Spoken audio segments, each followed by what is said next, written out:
Hi friends, మీరు చూస్తున్నారు అఫ్సియోస్ channel. ఈ రోజు వీడియో మహబూబ్ నగర్ జిల్లా నుంచి వనపర్తి డిస్టిక్ వరకు ఎన్ని బస్సెస్ ఉన్నాయి, బస్సెస్ టైమింగ్ ఏముంది, ఎలా ప్రయాణం చేస్తాయి, ఎన్ని స్టాప్ల ద్వారా ఆగుకుంటూ వెళ్తుంది, ఎంత టైంలో వనపర్తి వరకు చేరుకుంటుంది, స్టార్టింగ్ బస్సు మనకు ఏ టైంలో ఉంది, సాయంకాలం మనకు బస్సు ఎక్స్ప్రెస్ ఏ టైంలో ఉంది అనేటువంటిది ఈ వీడియోలో మీకు క్లియర్ గా తెలియచేస్తాను. ఎందుకంటే ఆల్రెడీ చాలా మంది మహబూబ్ నగర్ జిల్లా నుంచి బస్ స్టాండ్ నుంచి ప్రయాణం చేస్తూ ఉంటారు. ఎన్ని గంటలకు ఉంది బస్సెస్ ఏం లేదనేటువంటిది చాలా మందికి తెలియదు. సో నా వీడియో ద్వారా నేను మీకు తెలియజేస్తున్నాను.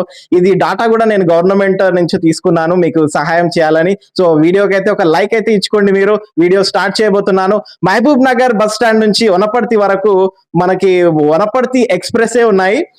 ఆర్డినరీ అయితే మనకు లేవు ఎక్కువగా, ఎందుకంటే హైవే ద్వారా వెళ్తుంది కాబట్టి. ఫస్ట్ బస్సు మనకి మహబూబ్ నగర్ నుంచి స్టార్టింగ్ అక్కడ స్క్రీన్ మీద కూడా నేను చూపిస్తున్నా చూడండి. వనపర్తి డాటా అది నేను తీసుకున్నది. ఉదయం మనకి 6:45 ఇక్కడ స్టార్ట్ అవుతుంది, ఎందుకంటే చాలా మంది వెళ్తూ ఉంటారు.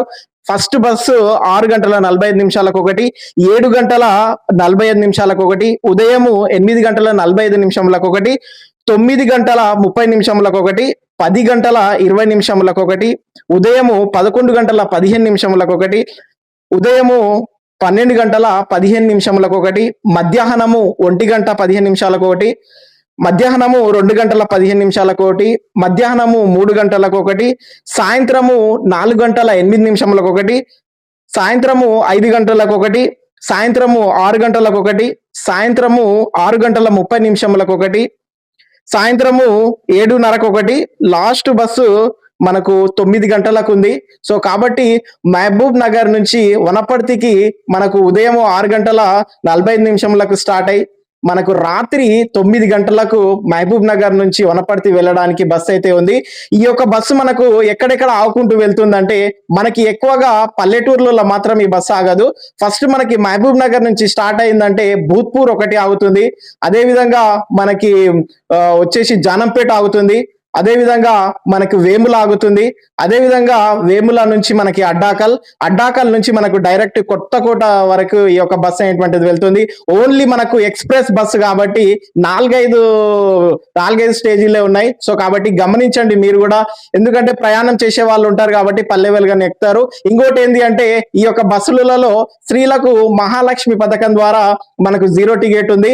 అదే విధంగా వనపర్తికి మనకు ఒక్కొక్కరికి వచ్చేసి 120 రూపాయలు టికెట్ ఉంది, అది కూడా గమనించండి. ఇక్కడ ఈ యొక్క వనపర్తికి వెళ్ళటానికి phone pay, Google pay, Paytm కూడా మనకు స్కానర్ కూడా ఉంది. అది కూడా మనకి వాళ్ళు అది మనకు టికెట్ ఇచ్చేది ఉంటుంది, మిషన్ ఉంటుంది కదా, దానిలో అప్డేట్ చేశారు గవర్నమెంట్, టిఎస్ఆర్టీసీ వాళ్ళు. దాన్ని కూడా మీరు ఉపయోగించుకోండి. మనతోన క్యాష్ లేకపోతే, మనీ లేకపోతే మనకు మన ఫోన్లో ఫోన్ పే, గూగుల్ పే ఉంటే కూడా మనము ఈ టిఎస్ఆర్టీసీలో ప్రయాణం చేయొచ్చు. సో కాబట్టి మహబూబ్ నగర్ బస్ స్టాండ్ నుంచి వనపర్తి వరకు మీరు ఎన్ని స్టేజ్ ద్వారా ఆకుంటూ వెళ్తున్నటువంటిది కూడా నేను ఇన్ఫర్మేషన్ ఇచ్చాను. మీరు హ్యాపీగా జర్నీ చేయండి. So happy journey. నెక్స్ట్ ఒక బస్సు గురించి ఎక్కడ మీకు, ఒకవేళ మీకు ఏదైనా బస్సు గురించి ఇన్ఫర్మేషన్ కావాలంటే కింద కామెంట్ చేయండి, తప్పకుండా నేను ఆ బస్సు గురించి చెప్తాను. వీడియో నచ్చినట్లయితే లైక్ చేయండి, షేర్ చేయండి. Thank you so much. Next వీడియోతో కలుద్దాం. Thank you.